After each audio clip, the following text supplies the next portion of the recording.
अस्सलाम वालेकुम। मैं 646 पार्शियल डिफरेंशियल इक्वेशन के लेक्चर नंबर 8 के साथ some useful approximation to a derivative for the solution of various types of partial differential equation. ये फार्मूलाज गिवन है, इनको आपने याद रखना है। ये शॉर्ट क्वेश्चन में भी फार्मूला पूछे जाते हैं और इसके अलावा ये फार्मूलाज जो है आपको एमसीक्यूज में भी पूछे जाते हैं। चलें हम स्टार्ट करते हैं फर्स्ट वाले से। इसको कहते हैं फॉरवर्ड डिफरेंस। इसको याद रखने का तरीका ये है कि आपने पार्शियल यू और पार्शियल एक्स आई का j is equal u minus u divided by h plus O of h. इसमें आपने प्लस वन को ऐड करना है किसके, आई के साथ। बाकी आई का मजे सबके साथ आपने लगाना है। बैकवर्ड डिफरेंस में क्या करना है, आपने पार्शियल यू और पार्शियल एक्स आई का j is equal u minus u divided by h plus O of h. I का मजे आपने सबके साथ लगाना है। माइनस वन का आपने इजाफा करना है किसके साथ, जो माइनस यू है ना दूसरे नंबर पे, उसके साथ। उसके बाद है central difference of first order. इसको आपने सेंट्रल में दोनों को शामिल करना है, फॉरवर्ड वाले को भी और बैकवर्ड वाले को भी। तो पार्शियल यू और पार्शियल एक्स आई का मजे, इसमें हम फॉरवर्ड वाले को जब ऐड करेंगे तो प्लस वन का इजाफा होगा, तो जब हम बैकवर्ड वाले को ऐड करेंगे तो माइनस वन का इजाफा होगा। H plus O of H same इसी तरह। उसके बाद आपका आ जाता है सेकंड ऑर्डर। सेकंड ऑर्डर में आपने एक चीज याद रखनी है कि ऊपर टू को ऐड करना है, U minus U plus U, ठीक है, डिवाइडेड बाय एच का square plus O of H का स्क्वायर, ठीक है। इसमें आपने प्लस वन के साथ माइनस वन के साथ, इसमें आपने इस चीज का इजाफा किया है, टू यू का सॉरी यू आई का जे का इजाफा किया है, माइनस टू का। अच्छा, नेक्स्ट क्या है, similarly approximation can be defined in time T के लिहाज से भी इनको हम डिफाइन कर सकते हैं। तो इसमें जब आप फॉरवर्ड का फार्मूला लिखेंगे तो उसमें आपने एक ही चीज याद रखनी है कि इसमें जे के साथ प्लस वन का इजाफा करना है। जब आपने इसको के हिसाब से करना है, ठीक है, एक्स के हिसाब से या टी के हिसाब से, तो बैकवर्ड में आपने जे के साथ माइनस वन का इजाफा करना है। उसके बाद सेंट्रल डिफरेंस में आप जे में प्लस वन और जे में माइनस वन का इजाफा करना है।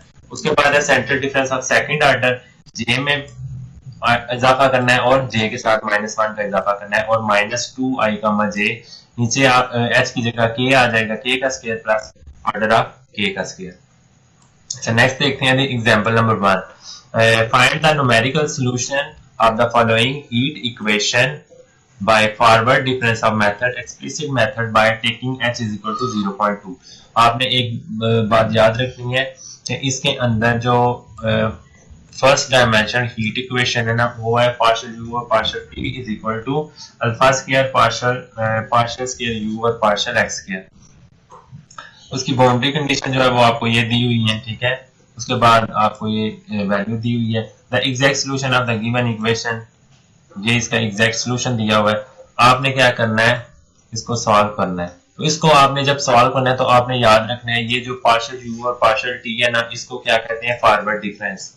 Alpha square partial square U और पार्शियल एक्स स्क्वायर जो है ना, इसको क्या कहते हैं, सेंट्रल डेरिवेटिव, ठीक है। ये आपने बात याद रखनी है। तो अब हमने अब क्या करना है, फॉरवर्ड डिफरेंस का फार्मूला इधर लिखना है, ठीक है, और सेंट्रल डिफरेंस का फार्मूला ये लिखना है।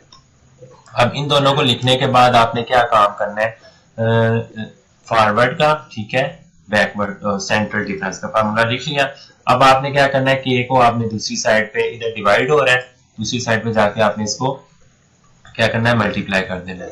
उसके बाद नेक्स्ट आपने क्या करना है, यू को भी दूसरी साइड पे ले जाना है, ये आ गया यू, तो प्लस के साथ ये सारा। उसके बाद जब आप इसको सिंप्लीफाई करेंगे तो आपके पास जो इक्वेशन बनेगी वो आपकी इक्वेशन बन गई। उसके बाद आपने क्या करना है, इसके अंदर आपने लैम्डा की वैल्यू को पुट करना है। तो लैम्डा जो है ना वो आपका अल्फा स्क्वायर के ओवर एस स्क्वायर के बराबर है, यानी कि ये वाली आपकी जो वैल्यू है ना, ये वाली, ये लैम्डा के बराबर है। तो हम फिर इस वैल्यू की जगह यहाँ पे आपको लैम्डा पुट कर देंगे। जब इधर लैम्डा पुट करेंगे ना, तो लैम्डा फिर अंदर सबके साथ मल्टीप्लाई भी होगा, इधर इन सब के साथ लैम्डा को मल्टीप्लाई करेंगे तो लास्ट पे आपके पास ये वाली इक्वेशन बन जाएगी। उसके बाद फिर आप जब लैम्डा को सॉल्व करेंगे, इसमें अल्फा की वैल्यू रखेंगे, अल्फा की वैल्यू 1 है, एच की वैल्यू 0.25 है और के की वैल्यू आपकी 0.0625 जो आप सॉल्व करके निकालेंगे, ठीक है। यहाँ पे अल्फा की वैल्यू 1, ठीक है, ये है वैल्यू 1। उसके बाद आपके पास एच की वैल्यू आपको गिवन थी, एच की वैल्यू किधर है जी, क्वेश्चन में गिवन थी, ये आपकी एच की वैल्यू। फिर नीचे चलें जी, उसके बाद के की वैल्यू जो है ना वो आपने के की वैल्यू देखें, हम आपको गिवन है के की वैल्यू आपने फाइंड करनी थी। के किधर गया है जी, के की वैल्यू भी आपने फाइंड करनी थी 0.0625, ये के की वैल्यू है। उसके बाद आपने क्या करना है, फिर आपने क्या करना है, जो ऊपर इक्वेशन दी गई है ना उसमें आपने रिप्लेस करना है u को किसके साथ, ओमेगा के साथ। तो ये हमने u की जगह ओमेगा रख दिया, ठीक है। उसके बाद जहाँ जहाँ पे u है वहां पे आपने ओमेगा रख दी है। फिर आपने स्टेप बाय स्टेप जो है ना वो वैल्यू पुट करनी है। जे की वैल्यू स्टार्ट पे 0 है, ठीक है। आई की वैल्यू को आपने इंक्रीज करते जाना है और इस इक्वेशन में पुट करते जाना है। फिर जे की वैल्यू को 1 फिक्स कर लेना है, ठीक है। फिर आई की वैल्यू 1 से लेके 3 तक आपने पुट करनी है। इसी तरह ये इसको आपने सॉल्व कर लेना है, ठीक है। शुक्रिया। इसकी अच्छे से प्रैक्टिस करें और ये क्वेश्चन लाजमी प्रैक्टिस कर लीजिएगा।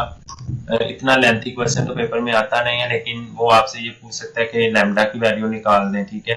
वो आपको ये पूछ सकता है कि आपको कुछ वैल्यू दे सकता है और आपको कह सकता है कि आई इज इक्वल टू 1 की वैल्यू फाइंड करें। तो ये कोई इतना टफ नहीं है, एक दो क्वेश्चन की आप प्रैक्टिस करेंगे तो इंशाल्लाह ताला आपको आ जाएगा।